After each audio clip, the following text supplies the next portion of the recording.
Let's go ahead and get started and kick this off, everybody. My name is Brad Blazar, and I'm the host and I'm the organizer for the Make a Leap Summit tonight.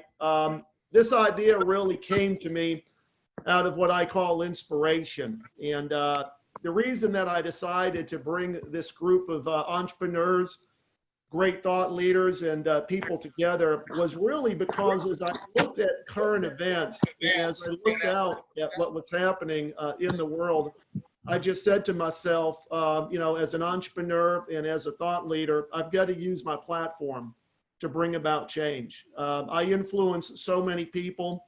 I've got almost 39,000 people that follow me on Instagram. Of course, I don't know how many thousands I have when you add Facebook and you add LinkedIn and you add Twitter. And of course, I know Mathew Knowles as a global serial entrepreneur has got a huge audience, as does Antonio and Billy Dorsey. But tonight, really the intent of the Make a Leap Summit is to really focus on a lot of the current events. Focus on the recent death of George Floyd. Hey, Matthew, it's good to see you there. Sound man. We're going to be talking about that. We're going to be talking a little bit about racism. We're going to be talking a little bit about, obviously, COVID-19, the effect it's had on many of us in our business and how we're responding to that and some of the things that we're doing. And so I just want to explain to everybody this evening that's joining us kind of how this is going to flow. It's going to basically be very, very thought-provoking, and it's designed to be very thought-provoking. But really what we're going to do is we're going to get started with our first speaker. We're going to spend about 10 or 15 minutes with our first speaker, Billy Dorsey, and we'll just kind of go back and forth with some Q&A, kind of like I was interviewing Billy in a podcast. And then, of course, we'll bring on our second speaker, which will be Mathew Knowles. And we'll let Matthew speak with me for about 10 to 15 minutes. And then, of course, we'll bring on Antonio. And it's really just designed to kind of be a banter back and forth of ideas and thoughts and what they're saying and how they're feeling and how they're responding. And then, of course, we'll open it up at the end for some Q&A. So I want to bring on our first thought-provoking speaker. Many of you may know Billy Dorsey. For those of you that don't, this guy is just a superstar. Billy Dorsey's story is just one of what I call divine inspiration because he scored a record deal in college, but soon he found himself homeless. And, that's pretty hard to believe when you go from getting a record deal to being homeless, hungry, and suffering from depression. But, society might have given up on him, but he never gave up on himself. And today, basically, he is a Grammy Award winner. He's also a Dove Award and a Stellar Award winner. He has worked with some of the most biggest names in Christian hip hop, like Lecrae, for those of you that know who Lecrae is. And today he's achieved more in his career as a music producer than most people would achieve in a lifetime. His production company called The Bridge Life produces some of Christian's music most notable talents. And so it's my pleasure to bring Billy Dorsey on. Billy, how are you doing, buddy? Brad, I am wonderful. It's a pleasure to see your face again, my friend. It's absolutely a pleasure to see you. I know you've been up to a lot. You've been doing a lot. I've been following you on Instagram. And, like a person of color, you've been pretty damn vocal about what you've seen and about some of the recent events. And I know it's affected you personally. It's affected a number of other people that are joining us tonight. But let me just start off by asking you, what were your thoughts and what were your feelings when you watched the video, which was played over and over and over again, obviously on TV and on media, where we all basically saw the murder of George Floyd? My perspective on it is going to be different than most because I actually knew him. Oh, wow.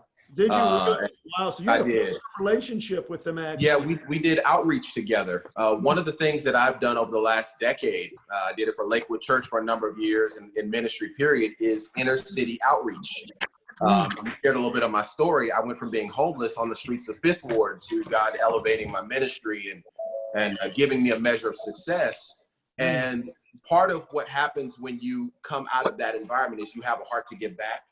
So I spent years going into inner city communities and doing outreach.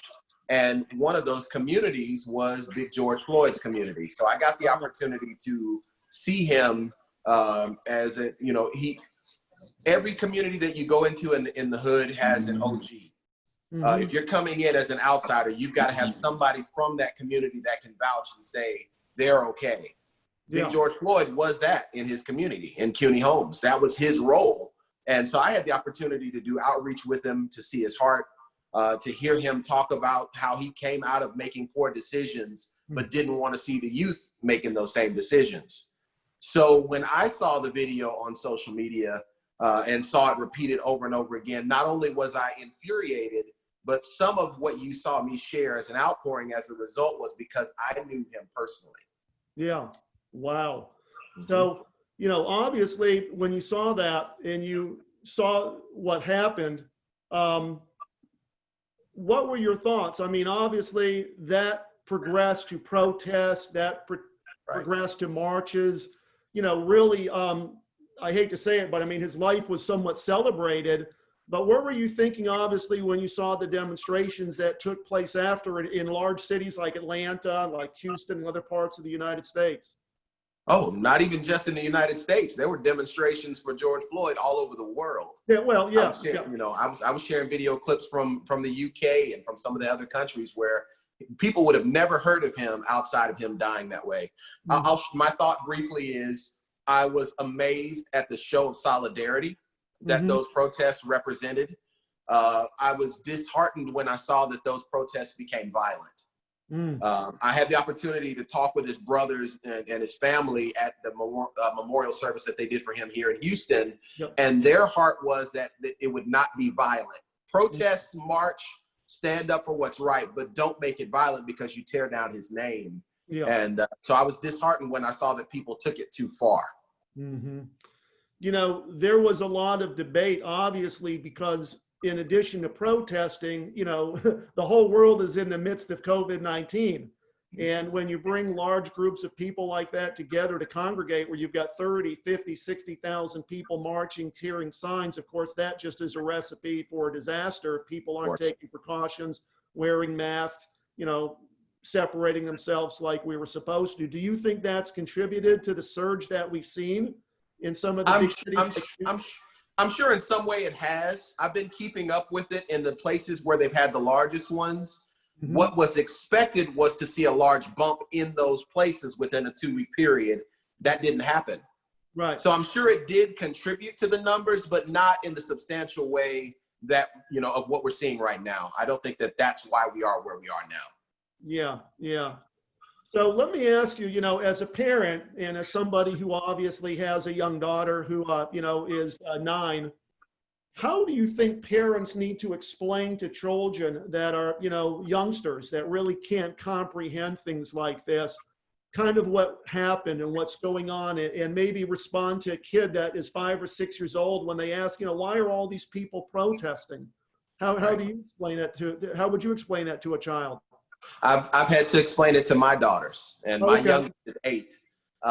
And their mom kept them shielded from a lot of it, but I was a part of a lot of this out in the forefront, so I've had to explain it. I think the best way to explain it, regardless of your background, regardless of your race, is to explain racism.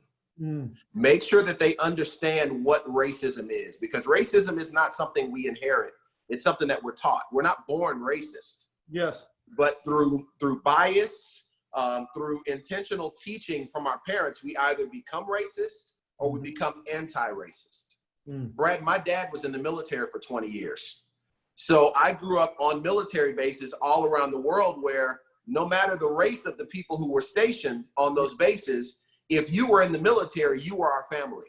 Yes, I've seen that. So my parents were very intentional from a young age on teaching us how to be anti-racist. Right. They didn't hide us from it, but they also made sure that we understood that you don't get to discriminate against somebody because they're different than you. Explaining that to your children at a young age and letting them hear from you early on that it's wrong is the best way that you can prepare them to be functional and integrating adults in society. You know, you bring up a good point, and that's that, you know, our military, Army, Navy, Air Force, Marines, you know, I've seen so many great movies like, you know, Saving Private Ryan, where you see 2 people in a foxhole, you know, one's a white Caucasian, the other's a person of color, he gets shot, man. And I mean, they're carrying him out like they're brothers, right? And I don't know that, you know, times of crisis bring people together. You know, I hate to say this, but here in Houston, when we had Harvey and Ike and Katrina, it's like, man, everybody comes out and loves on everybody. And it's sad to see that we need a natural disaster. We need an act of war to treat other people as our brother. Now, let me ask you, because you do have a daughter, and obviously you've shared this with her, does she understand it? Does she comprehend it? Or is it still difficult at that age for her to really understand, you know, what racism is? She understands it at its basis level, that, you know, because our skin is brown, there are people that would treat you badly for that. There are people that would say hurtful things to you for that. Getting into the deeper aspect of it, I can't have that discussion with her, but my oldest daughter is 19. So she and I can really have some deep discussions about it. And I think you just address it at the level of their understanding. Gotcha. Well, I want to bring on our next speaker, and this would be a great time to do so for the simple reason that he actually has written a book called Racism Through the Eyes of a Child. So I want to bring on our next, you know, big time A-lister, Mathew Knowles, who's become a good friend of mine. So before I introduce him, let me just tell the audience who Mathew is. You know, for those of you that don't know Mathew Knowles like I do, he's an author. He's also a professor.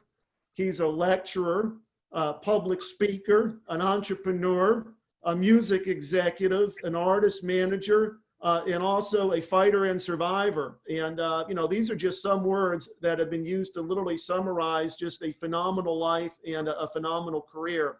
As the founder of a company called Music World Entertainment and Artist Management, he has literally served as the executive producer for over 100 award-winning platinum and gold albums and artists that, you know, most of you probably recognize. If I were to tell you, people like Earth, Wind and Fire, you know, Chaka Khan, the OJs, of course, Destiny's Child, and of course his daughters, Beyonce and Solange.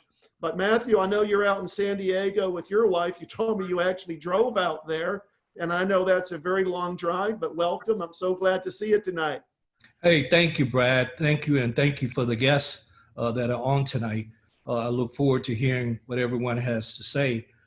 This is a very needed topic, by the way. I applaud you, Brad. You know, I know you and I have talked off air. We've had some conversations in the evening hours, and, you know, most people know that you're both from Houston. Of course, now you're at your other house out there in San Diego. Beautiful view, by the way. I'm envious as I'm here in the hot Houston heat. But, you know, I wanted to bring you on because you're of an age where you're a little bit more mature than some of our other speakers. And I think it's important to bring somebody that's a little bit older that probably grew up when racism was a little bit more prevalent. But how does the moment that we're seeing today compare maybe to, you know, what you experienced when you were much younger? Because I know you've written a book called Racism Through the Eyes of a Child. But, you know, we had, of course, what you would call the civil rights protest of the 1960s. I was just a kid born at that time. You know, you, of course, being a little older, were probably, of course, a kid back in the 60s. But has anything really changed in your perspective? Well, I think I want to give a little context first. I was born in 1952, so that makes me 68, in Gaston, Alabama. Yep. Wallace was the governor. There's one thing to talk about racism. I've actually looked racism in the eye. And by that, I've been beaten, I've been spit on, I've been electric prodded by state troopers. So I'm not reading a story, I lived a story. What is different than today is no different than Emmett Till in 1955 when he was lynched at 14, 15 years old. You know, there's so many George Floyd stories. And I hope one day we get to celebrate all of our Black and brown and white men and women who have given their lives when we talk about race. You know, I appreciate your social courage again to even talk about this. We have to speak up, speak out, quicker, sooner, faster. about racism. And by the way, what is racism? The simple definition: I think I am better than you because of my color. I think I am privileged because of my color. I discriminate because of my color. That's what racism is. It has many forms, and it's here today. I'm so proud of our young people. I'm proud of the young people that you have on today, the young people that was out there exercising their First Amendment, the right to speak. I'm very proud of them. And a lot of us, older men and women, we need to step back and let our young people do their thing. Yeah. You know, it's unfortunate for me to see that the passing of a person has to bring this to the forefront.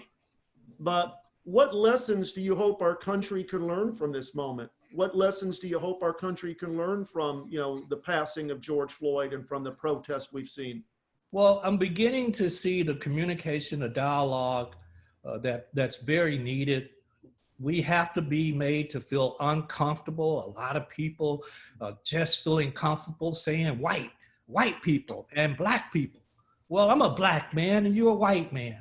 We have to get past that uncomfortable. Culturally, I'm different than you, Brad.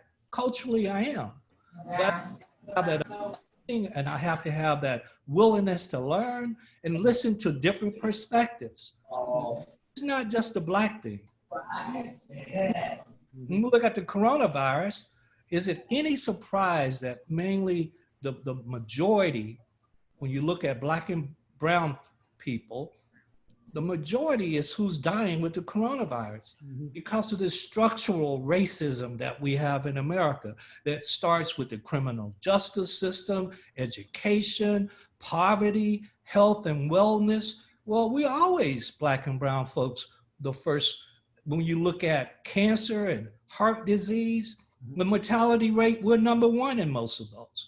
So is it any surprise that we're number one in the coronavirus? No, it shouldn't be. We have to fix a structure of racism. Yeah. What's needed today. Yeah.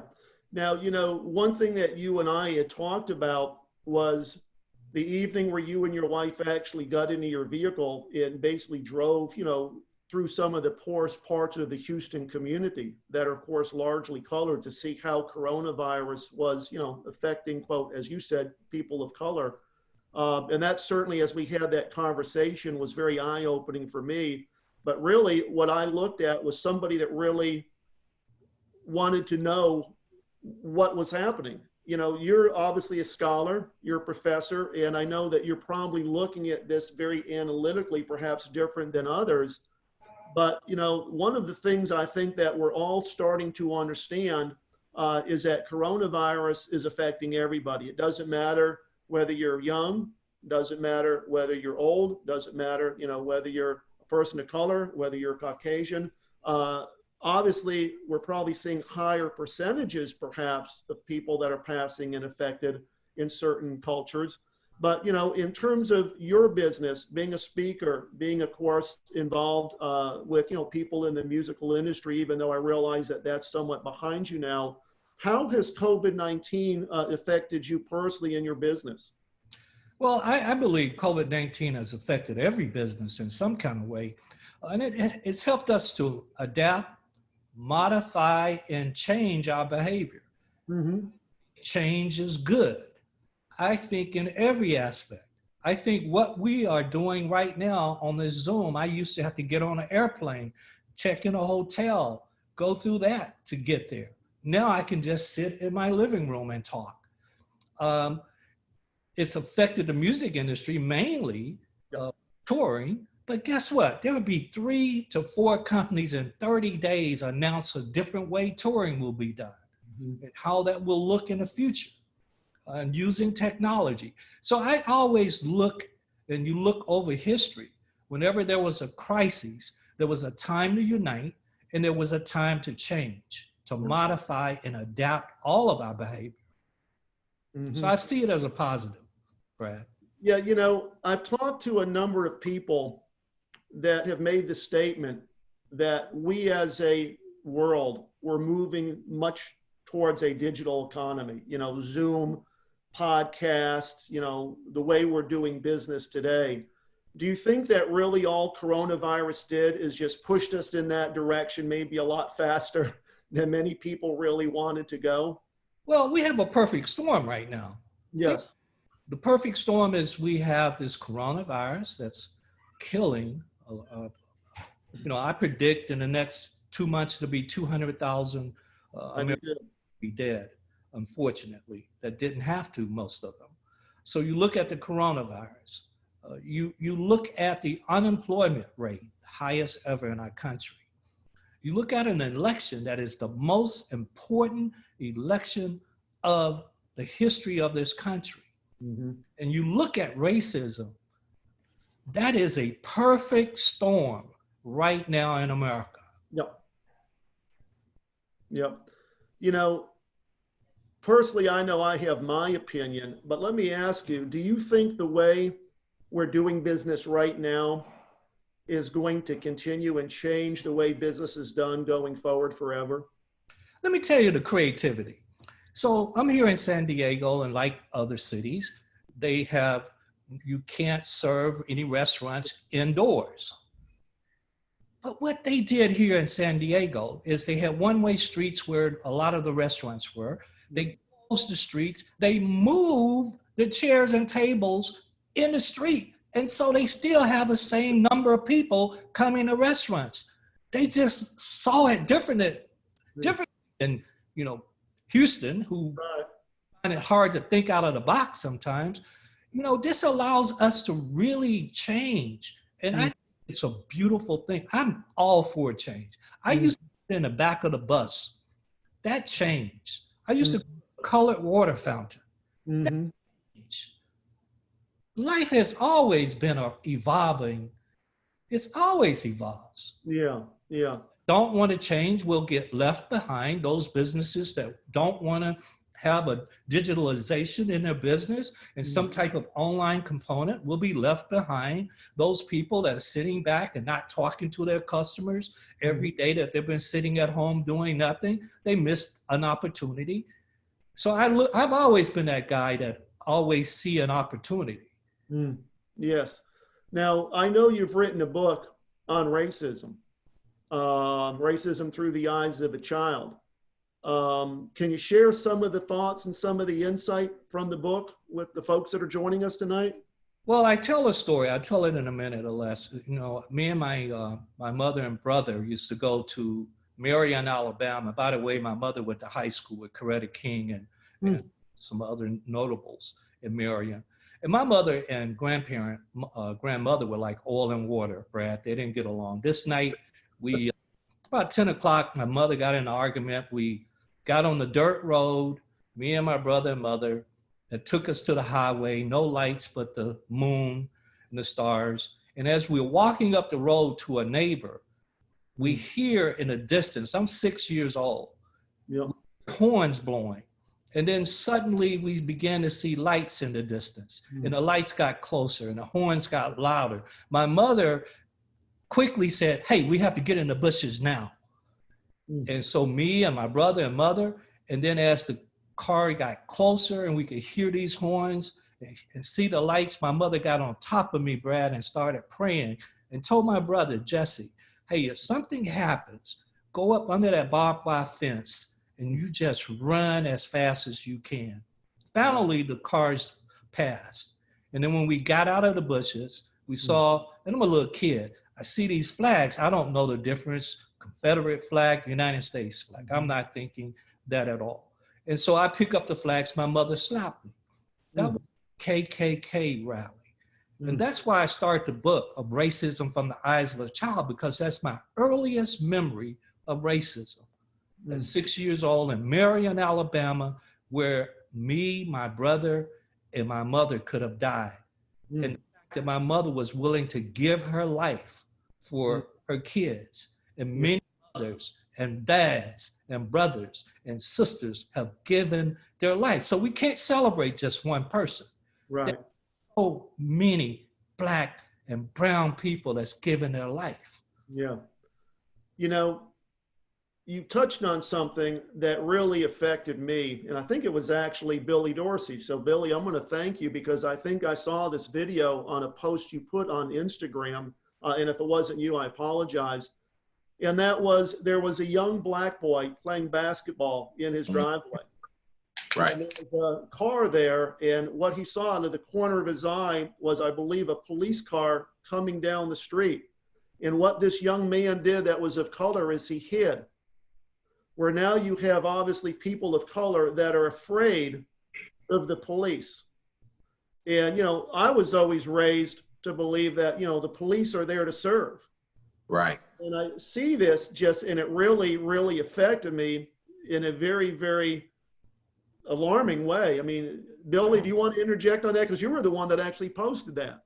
I did. And Matthew, I honor you, and I definitely am looking forward to reading your book.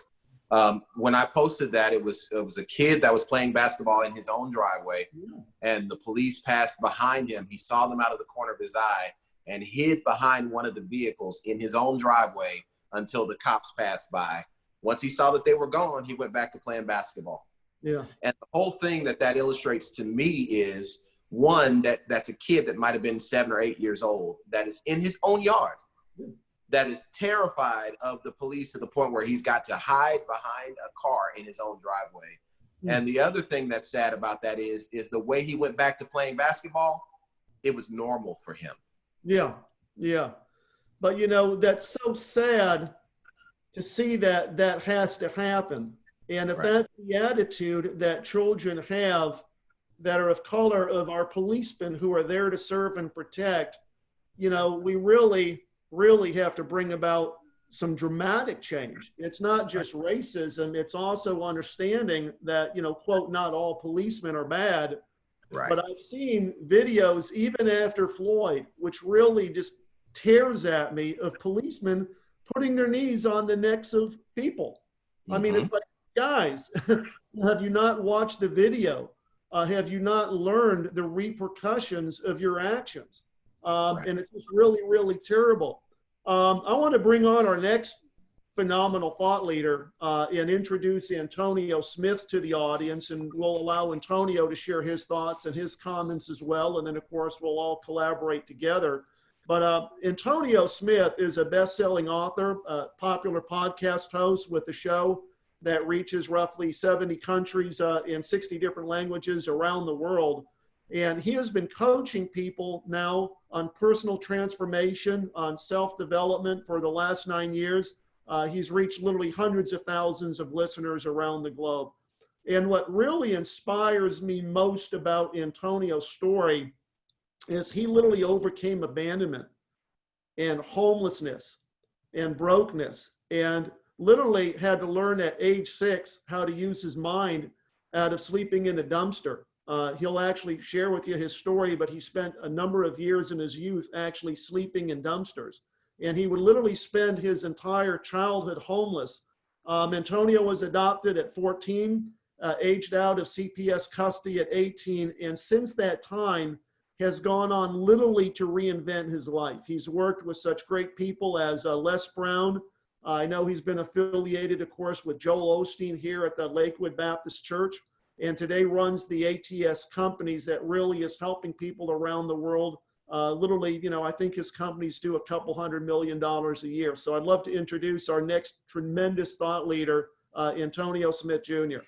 Hey, Brad, I appreciate you, man. No, thank you. Thank you very much. I appreciate you, and I honor the two kings that went before me, both Matthew. You get 3 kings. Yeah, definitely, man. So they very much inspired me. In fact, Matthew changed my whole mood. Yeah, he's a quite enlightening guy. But let me ask you, you know, how has this affected you personally? You know, obviously you and I have talked offline, but what are your thoughts on what you're seeing? Well, to be honest with you, I was thrown into the black leadership position. I never intended to be a black leader. I never intended to donate. But the difference between what you do, Brad, and what I do is I say something stupid, I counsel my whole culture. Yeah. You say something stupid, they counsel you, right? So the moment I got rich is the moment I was thrusted into a black leadership role. So as a leader, it's been very hard to watch. As someone who comes from the background of Christianity, it's been extremely hard to hold on to the church, Mm. knowing that white supremacy has always been an extension of the church, Mm. and hold on to my blackness at the same time. It's been Mm. very difficult, very difficult. Yeah. You know, as somebody obviously of color that's seen this, that obviously grew up, you know, living on the street, sleeping in dumpsters and stuff like that, did you experience basically racism and prejudice when you were, you know, living on the street? No doubt, but it was different for me. So me, I only dealt with black people. So I dealt with the ramifications of racism. But it was one day, so I've been to jail 18 times. I've got 4 charges on my record. So talk about racism, right? I come from the place where you'll beat the charge, but you won't beat the ride. Mm-hmm. One day I'm walking to school, but I'm late because I didn't, you know, there's no alarm clocks in the trash can. And I get arrested for truancy. In Texas, truancy means you're not going to school. So I Yep. get yeah, right. So I get arrested for that. That was my first encounter with racism, because I literally have on a backpack. I am got my school books in my hand, and Mm. I'm telling the officer I'm on my way to school, and I'm about 3 blocks away from the school, and I Mm. still get arrested because I'm not there on time, right? Because I'm a young black kid. Anyway, you know what I'm saying? So yeah, I've been dealing with that stuff since as long as I can remember. Mm-hmm. You know, it's interesting, you know, Matthew touched on something earlier, obviously, and that is the fact that a lot of musical artists can't go on tour, you know, Right. bring groups of people to congregate. And, you know, one of my coaching clients has a company called Friendly Sky, which really has pivoted. It was originally designed as an online platform to sell tickets to major league sporting events, Major League Baseball, of course, NBA. One of the clients was the Summer Olympics. And with coronavirus, all of that came to a screeching halt. Mm. And what's really been amazing is how that as a platform has shifted, where today she's working with musical artists like Winona Judd, Sleep at the Wheel. I know Billy Dorsey has done some work with her. We had a nice conversation with Matthew. Matthew, you were introduced to Tanny and Friendly Sky. But, you know, she's working with some big time artists, Citizen Cope, Southern Halo. And, you know, I see that for people in the musical industry, because I know also, you know, you've got some musical talent as well. I've listened to some of your stuff.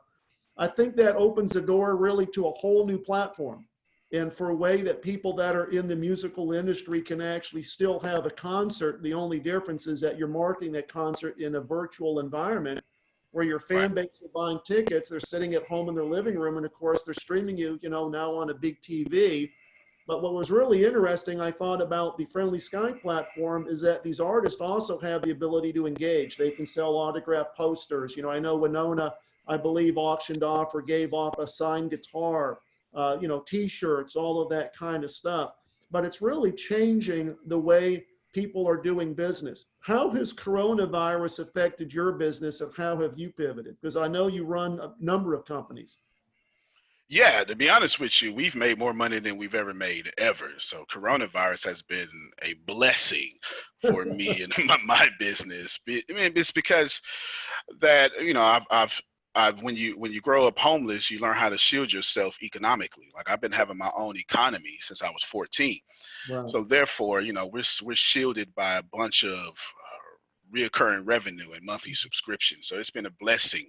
What's also been a blessing is it has allowed a great number of people who want their own economy to come and see how we've done so. So we've been very transparent. We've opened up our private daily meetings to the public. We're allowing everyone to borrow, steal, or however you want to have it, all our information so they can take it back to their own companies and do great things in their own businesses. Mm-hmm. Mm-hmm. Now, as you've sat back and seen all the protests, obviously seen and experienced, because you're a Houstonian as well, Yep. you know, George Floyd. Just by the way, did you actually attend the ceremonies for George? I know Billy was there, I believe. Yeah, no. I didn't attend. Okay, so you didn't know George personally like Billy did, but you know, what has been the hardest for you through all of this? Well, What's been the hardest for me is looking at how the media has spent the narrative, and of course I expect it. But I mean, let's think about it for a second. You brought up the protest. A week before, there was a certain group of people who were protesting because they wanted haircuts Mm, and to shave and yeah. toothpaste and toilet paper. And just a week later, uh, you had another group of people protesting about how they want to live. Mm-hmm. And me taking lessons from Napoleon Hill Think and Grow Rich, you tend to do things in your dominant thoughts that you're willing to die for. Mm-hmm. A great stark difference is a certain people were willing to die for haircuts. Mm-hmm. Yeah. Another group of people were willing to die because they're already being shot dead in the streets. Mm. Wow. And that kills the entire argument, if there was one, Right. because we're fighting for two totally different things. Mm-hmm. I don't have to get a haircut, but my kids have been dodging police officers in car seats, and I never taught them that. Right. I don't know who taught them that. I don't know where it comes from. I don't know if it's epigenetics. I don't know if it's TV shows they watch or etc. But it is something that's been the hardest thing for me to watch, is the amazing flip in narrative, because, you know, I consider myself at least somewhat woke, and it's just been hard to watch and also brilliant. I mean, the wonderful way that things get spent is just a great testament of trial and error and how one will control the masses of people with media, right? It's just been beautiful to watch in one perspective, but it's also been hard to watch because I'm looking at my people being demonized due to the fact that we're already demonized. Like, you can't stand on someone's neck for 8 minutes and 46 seconds, and that's a human being. Right. That's not something you can do. Right. I mean, I totally agree with that, you know, and the next question's a little bit different, and I'm going to open it up to you and also to Matthew, because I asked earlier, you know, what lessons you hope our country can take from this moment and what we've seen. But there's another question that's tied to that, and that is more at the individual level. And that's, what lessons can I, as a white person or as another person of different color, different race, learn from it? Because there's the country, and then there's also the individual. Now, of course, the individuals make up countries, but, you know, it's funny because I was watching a movie the other day, and it was actually of a person that was Caucasian, kind of, I would just share with you, kind of like an Archie Bunker type person in terms of his mindset. And he was hospitalized basically because of a heart attack. And of course, the physician that came in after he's in the ICU was a physician of color. And, you know, this man opened up his eyes, and of course, the physician introduced himself as the heart surgeon that had just saved his life. And they shook hands, and there was a dramatic change immediately in this individual that was, quote, an Archie Bunker type dude. Wow. Realizing that it was somebody of a different color that he always looked to with prejudice that just saved his life. And for me, that was a very touching moment, because I hope that you never have to get to the point where somebody of a different race or color saves your life, to change your perspective and how you think about color and how you think about racism. Think about that. Do you have to be on your deathbed fighting for your life for somebody of a different race to save your life, to change? So I guess my question is, what lessons do you hope I, as a person, can take from all of this? Well, I'll probably let Matthew handle the lessons. I have a warning for you more because I care about you. So this goes back to the slave codes. The slave codes, which comes from the doctrine of exclusion, basically said that black people were excluded from the labors or fruit of white people. And then that turned into the slave codes. But there was something there in the slave codes that you're going to suffer as a result of doing this great task you're doing, that Matthew said is social courage. And that is, white people, if they were to share the fruits of white people to black people, then you would then be treated like a slave. So I don't have a lesson for you. But I'm telling you, as a testament of your social bravery, they're going to treat you like a Negro. Mm. You can believe it. We don't even need to sugarcoat it. Yeah. Someone is going to treat you like you're black for standing up for black people. Well, you know me well enough to know that I don't give a shit what other people think. Fair enough, right? Yeah, no doubt, no doubt, no doubt. That's a blessing, right? What I care about is Brad Blazar and my beliefs and what I think. I don't give a shit about what the guy across the street thinks about me, because I've learned that the second you start believing and listening to other people, you ain't ever going to get where you want to be in life. So if Right. anybody out there, thinks of me differently, screw them. No doubt, no doubt, no doubt. So I'll say this and pass it to Matthew. And this is a problem that we have. We have to, as black people, we don't need white saviors. Allow me to say this very boldly to all of you. We don't need white saviors, okay? You can stop putting that stuff in your movies. We don't need y'all. We're great. However, we do need white allies. Yes. And what we have to do, no doubt, what we have to do is we have to start allowing white allies like Brad to help. However, we have to also be empathetic that the fact that the moment he does help, he's going to get crucified as well. Right? So there you go. Those are my thoughts. I'll let you pass it to the other brothers. If the four of us are out in public and we get surrounded, I'll allow you guys to be, of course, like the black gentlemen that were actually protecting the police officer when all of the people were. Oh, yeah, we could take bullets. We've been doing that. We've been doing that since birth. Protect old Brad. But, Matthew, do you want to chime in and interject? Because there is a difference when you look at the lessons you hope a country can learn and you look at the lessons that you hope an individual can learn. They're very different lessons. Well, I got so many emotions and thoughts just listening to that young brother who I admire, his energy. Let's look at, I love the fact we being real. America, what was it really founded on? They came from England and Europe. They were affluent, intelligent white people.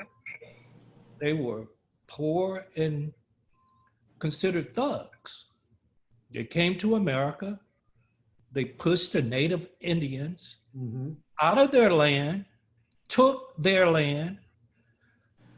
Then they had indentured servants, which were white people. At first, yeah. From London, and then was the Great Fire in London, and all of these white people went back.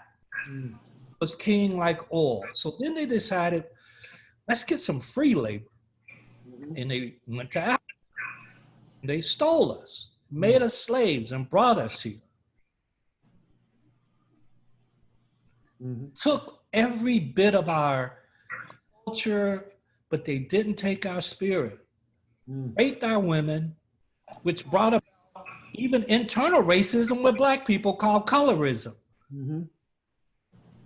Gave us a thought process of distrust of one another. Then they had the Civil War, of which we honor the Confederates with what? We give them statues. Yep. Then came World War II and the Chinese came over. They put them in camps in Tennessee, Texas, Alabama, California. They put our Asian American brothers and sisters in camps. White people. Yep. Haven't been very good people.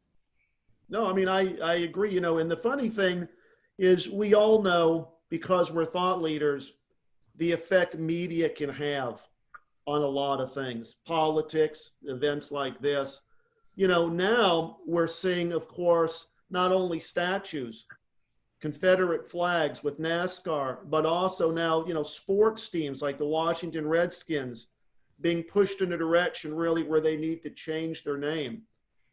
Billy or Antonio, do you have any thoughts on that? Because some of these teams, have been around for years. The Washington Redskins, of course, that Native Indians, you looked at, I forget what company it was, but, Aunt Jemima has been a staple in kitchens around the country for years. And now they, of course, want to take her image off. But do you think that we're getting to a point where we're pushing too far, where you start changing the names of sports teams and you start removing images that affect people in a different way? Or do Let you me think chime. positive Let me chime in on that one. I would say the name of teams like the Redskins and the Braves and the Indians and these things, they should have never been named that to begin with. The term Redskin is as racist to a Native American as the N-word is to a black man. So it was always a slap in their face, and those things needed to change. The Aunt Jemima and the Uncle Ben's rice and all those were racist tropes all along. That growing up, we were aware of them, but they were part of our society. Yeah, they need to change. But if we focus on the superficial things that need to change, and we're not changing laws, we're not adjusting for minorities to be able to get access to low interest rate loans or to live in better areas or to send their kids to school, to better schools, then we're only changing things on the surface, and the real change needs to be substantive and foundational.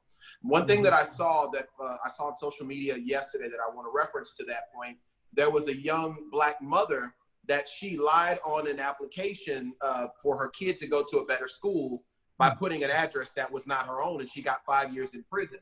Wow. Yet one of the women that was involved, one of the white women that was involved in the college scandal a couple years back, got 14 days in prison for paying for her kid to go to a better college and get accepted. Yeah. So if we're just changing superficial things like the Indians and the Braves and the Redskins, and we don't affect the laws that really make put us on an even playing field, then we've missed the mark. Yeah. So Brad, can I Yes. with that? Can somebody mute themselves? In America are white. Yes. 8%. So who takes care of the police officers and makes sure they don't go to jail? The district attorney. But then they have this incestuous relationship. Right. Are we surprised that so many black men go to prison when 78% of district attorneys are white? Yeah. That kind of change the young man was just talking about. Right. No, I mean, the other thing too is, Billy, you brought up a point very early in our summit, and that was that racism is not something you're born with. You're taught it, you experience it. And I guess my question maybe is, do any of you think that that mindset or that thought can be unlearned? It was kind of like the video that I explained, or the TV show, where you had obviously an Archie Bunker type individual that has a heart attack, realizes the person that intervenes and saves his life is a black heart surgeon. But can racism, do you think, be unlearned? Yes. Yes. I had an older white woman on my Facebook that's been a Facebook friend of mine for years that saw some of the things that you're referring to that I've shared over the last few weeks. And she sent me a message that had me in tears and basically said, Billy, I have hated black people my entire life. My father hated black people. I was taught to hate black people. She listed all the stereotypes of what she was taught. And she said, listening to you sharing your experience has made me see that I was wrong. Wow. Wonderful. And I hope that that is heard by millions of people. Right. If there's a way for you to share that message, absolutely, and get it out there and use your platform, use my platform, use Antonio's platform, the word wrong is the word everybody needs to hear, because it is wrong. It's not right. And it's a shame that we have it in our society. You would think, in the 21st century, that would be a thing of the past. And it upsets me to the point where, I felt that I had to step out, like Antonio said, and really just stick my neck out there and bring our audience together. But I think that the people that are on this evening that are not of color hopefully realize that it is wrong. And hopefully what they'll do is they'll share that message with others, letting them know, hey, it's wrong. And I've even told my daughter, who's 9, that if she sees something like this on the playground, or she sees, kids getting bullied, that really what she needs to do is intervene and stand up for her friends, stand up for people, because it's the right thing to do. And I think the way that you bring about change is you have to really lead by example. You have to intervene when you see something. You have to intervene if you see police officers going a little bit too far. And what Right. really ashames me is that when you see civilians who are walking up and down the street, witnessing something like that that's taking place, nobody has the damn courage to step up to that police officer and get in his face a little bit and say, hey, I think you're being a little bit too aggressive here, back off. The dude's already on the ground, he's already in handcuffs, or, you know, whatever the situation is. And it really just upsets me that people don't want to get involved. You know, I've heard stories. I used to live in Detroit, and it always amazed me that people would hear gunfire. They would see something, but then nobody would call the police. Nobody would take action. It's like, you know, all the doors closed, the windows closed, the shutters closed, and boom, it's quiet. Nobody wants to get involved. Nobody wants to be the voice. And what I'm saying is you need to be the voice. You need to get involved, because that's the only way I believe you're going to have any impact. Antonio, do you have any thoughts on that, or Matthew? Oh, yeah, most certainly. Quiet and let shit happen because they don't want to intervene or participate? Well, everything that's been said has been fantastically accurate. I want to add that war brings peace. As much as you would love, and I mean you, second person plural, right? As much as y'all want us to pray for a change, that don't work. The only time you remove the tooth that's killing you is when it starts killing you. Yeah. Right? You understand? It wasn't the death of Martin Luther King that changed anything. It was the riots in all 50 states that happened after it. I'm not promoting or wishing for anything, but I am telling you that until human beings get to the precipice of destruction, human beings do not change. And when you think about the prison system, prisons, of course, what Matthew said, most black people, because it was designed for us to be there. As a matter of fact, very quickly, 1865. All right, what are we going to do with all these Negroes? They free. Well, then we start nationalizing statewide prison systems because we need to put them there.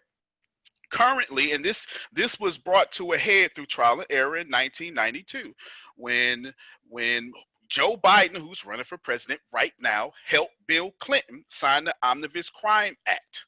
Right. This happened. Like this happened to where private prisons got privatized to where if you have two prisoners in a jail cell, you get paid about $168,000. So what do? Capitalism. You build more prisons, you build more jail cells. There's 4 ways to survive in America, Brad. You survive, number 1, by having a job. Of course, if I fire Brad, I lay off 2 Antonios. Now, the next step you can do to survive in America is you go get on some sort of welfare. If you can't have a job, you go get government assistance. But every politician since the 90s have all, blue or red, have all reformed welfare. Because what does that mean? It means I don't want you on system 2. I want you to go down to level 3. What's level 3? Criminal.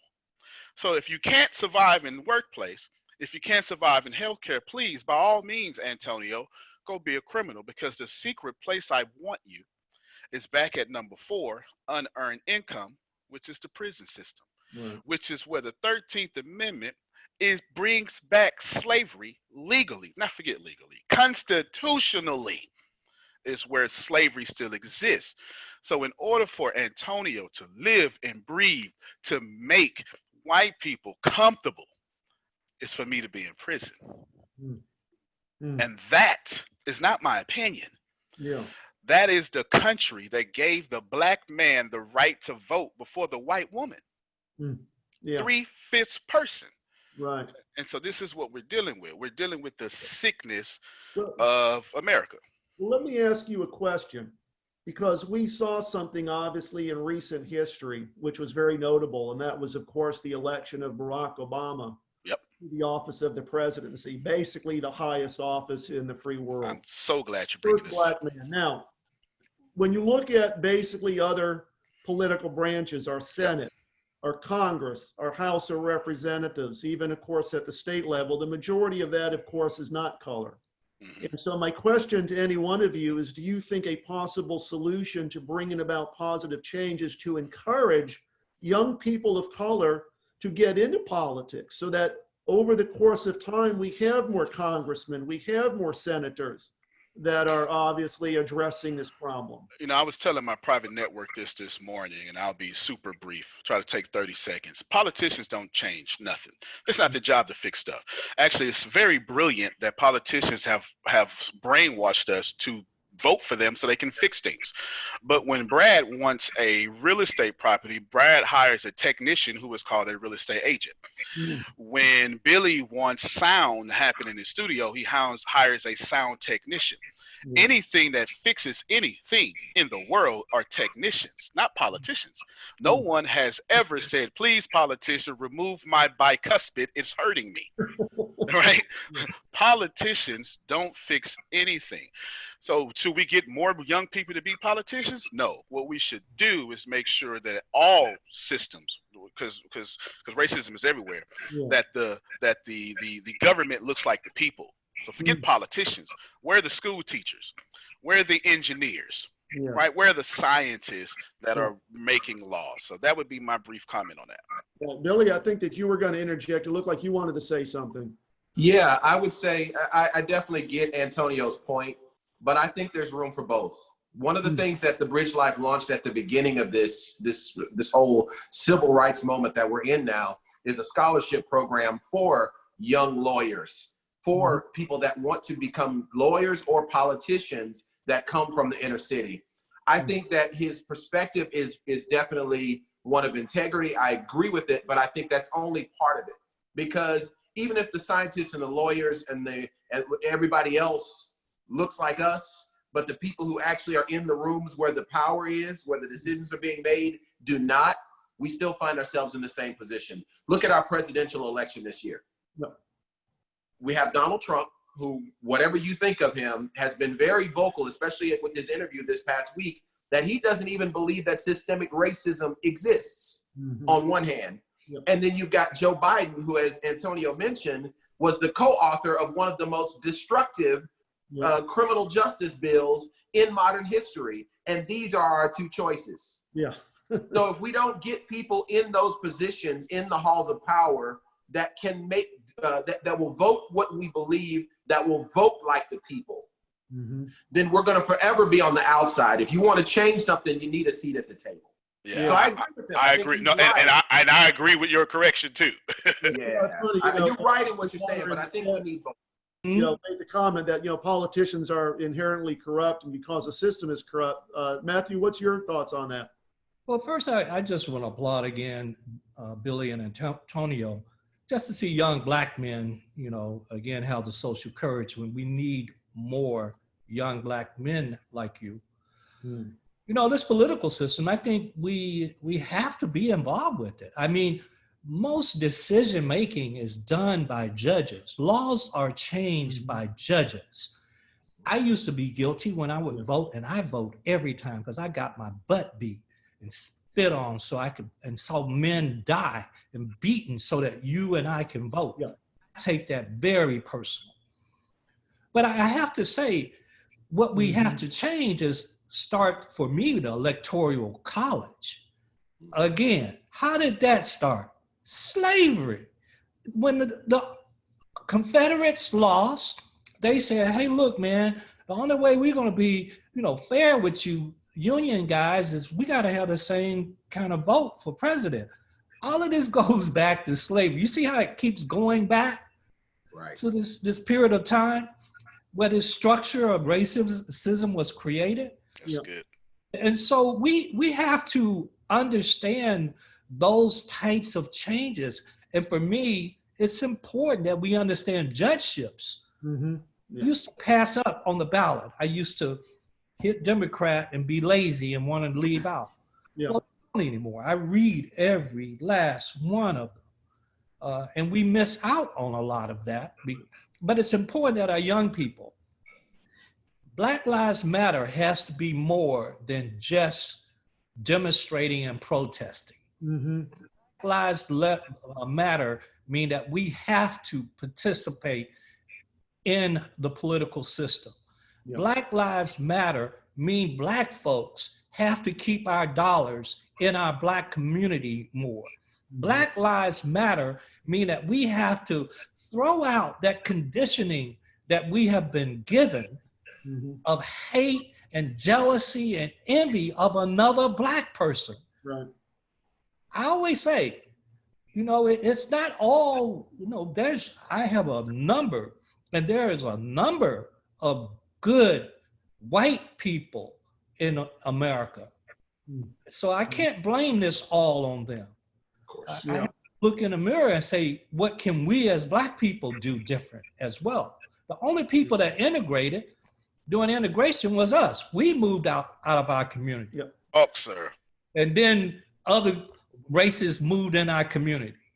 We've been conditioned this way, and it's time for that conditioning. And the only way we do is to have dialogue, uncomfortable discussions. Hell, they're not supposed to be comfortable. People need to get angry. Hell, that means change is happening. I don't want to like, oh, well, we're going to talk about this today. No, we need to get real. And thank you, Brad, for being real. Well, no, I agree. And I think that this summit this evening over the last hour really has opened the minds, hopefully, of everybody. Doesn't matter whether you're of color, whether you're not of color, whether you're Hispanic, whether you're Asian. It really is all lives matter. You know, it's, of course, the Black Life Movement, but really all lives matter. And I want to thank all of you for taking time out of your evening to join us. I want to thank all of our listeners and all of the people that registered that are listening here or are listening on Facebook, because we're streaming live to Facebook as well. Because really, at the end of the day, it starts at the most personal, basic level. It starts with you as a person. It starts with us as individuals. And then, of course, it starts with us teaching our children that racism is bad and that, you know, we should treat all people as equal. Because I really, really resonate with what Billy said, and that we're not born that way. We're conditioned. And if we can uncondition ourselves, and if we can uncondition our youngsters, and if, you know, grandparents can uncondition their grandkids, hopefully we'll see some positive change. And I realize it's going to take a huge effort. I realize it's going to take courageous people like me that use our platforms and social media to get the word out there and to inspire people to think a little bit differently, because at the end of the day, it's wrong. You know, it really is. Antonio, Billy, Matthew, do you have any thoughts as we wrap up and close this evening? Yeah, most certainly. My final thought I would love to leave with all of you, and I would love to talk to everybody, but if you just allow me to talk to my culture, I would be very grateful if you allow me to do that. So labor creates wealth, and the only way to get to wealth is to have wealth. Yep. So don't buy into the whole you can be anything. If you don't have wealth, you're not going to be anything. And the only way to get wealth is to have labor. We, people who look like me, we have been systematically indoctrinated into being everybody else's labor force. Yep. And as long as we are the labor force, we represent the wealth for everyone else. So take this to heart, because we're going to continue to have Brad and others use their platforms, because we are labor forces. It is time to spend our money 16, 17 times in our own communities, and even we can make our own cities. That's not illegal. If you have a problem with police, then pay private police forces that look like us. That's not illegal. Yep. But we need to stop being a labor force. Yeah, strong. Yep. Let me chime in and say I agree wholeheartedly with what Antonio just shared. If we look at the fact that the Confederate flag flew over Mississippi for all these years until 2020, what caused it to change? It wasn't because of George Floyd's death, although that was the domino that started this chain reaction. Right. It was because the NCAA decided that we are not going to allow any of our championship games to be played in the state of Mississippi until you change that flag. It was the hundreds of millions of dollars lost that represented that caused them to have to go back in and change that flag. To Antonio's point and to what Matthew was saying, until we realize the financial power that we have and start to exert that in a unified way and in an intelligent way, we'll never see the change that should happen, because that's what boycotting is. It's when you don't agree with something, but instead of you going and burning down buildings, you decide to spend your money, use your financial power in a different direction. And the absence of your finances coming into that company forces them to have to change. We have that same power within America if we would, to Matthew's point, stop being so indoctrinated to believe that we cannot work together. Barack Obama was voted into office because people of all races came together and said, we believe, yes, we can. Yeah.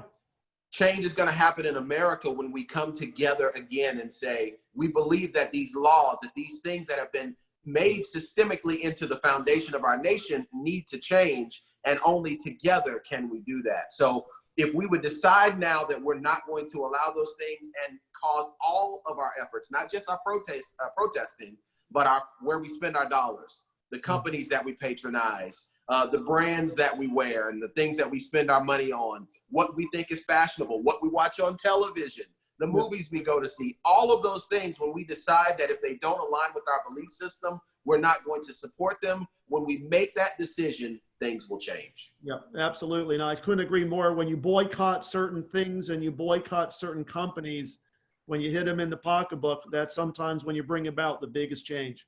That's it. Yeah. So Brad, what is this, my fourth or fifth time doing this with you?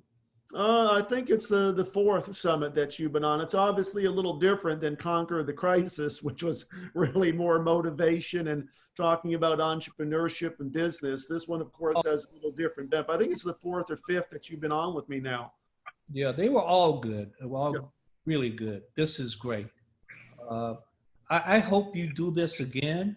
I want you to mix it up. I want somebody on the left of my perspective, be a dialogue to someone who is a racist.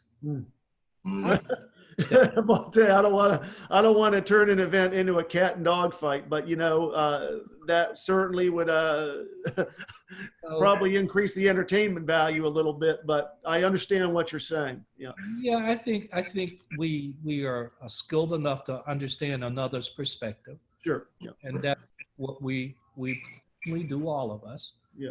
Understand and listen to another perspective.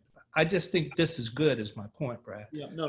Well, thank you so much. I think that if you're respectful to other people's feelings and, you're not overly critical, that there can be some goodness to that. But, once again, I just want to thank you three phenomenal gentlemen for sharing your perspective, sharing your knowledge, sharing your thoughts on change, on transformation, on racism, how it's affected you, more importantly, how others that you're close to have been affected.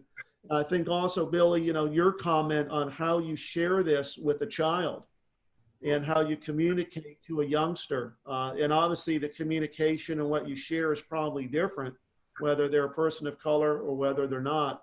But I hope that the people that view this evening really leave this wanting to change, and more importantly, wanting others that they're close to that are racist or don't, think the same way to change, because it really, like we're doing tonight, it starts with the movement, and really we're getting the ball rolling. And so I look forward to doing this again. Everybody have a wonderful, safe evening. Be well, be safe wherever you might be.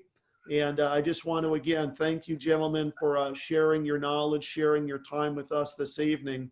And so we'll look forward to bringing this group together again and continuing this because I think it's that important. It's an honor. Thank you very much. Everybody Thank have you. a wonderful evening. Good night. Good night. Good night.